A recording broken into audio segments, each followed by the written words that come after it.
Mai girma gwamnan jihar Sokoto, His Excellency Ahmad Aliyu Sokoto, ya kai ziyarar jaje da kuma ta'aziyya a ƙaramar hukumar mulkin Binji da ke jihar Sokoto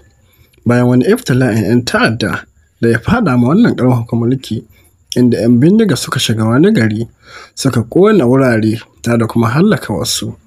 Mai girma gwamnan dai bayan gabatar da saƙon ta'aziyyarsa ga ɗaukacin al'ummar wannan gari na Binji,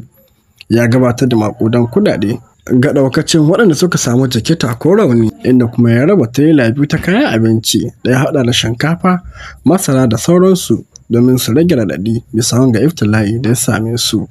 Bisani kuma mai girma gwamnan ya tabbatar musu da cewa za a kawo ƙarshen wannan iftila'in, domin kuwa jami'an tsaro suna kan aikinsu na ganin cewa an daƙile dukkanin wasu hare-hare na 'yan bindiga a jihar ta Sokoton.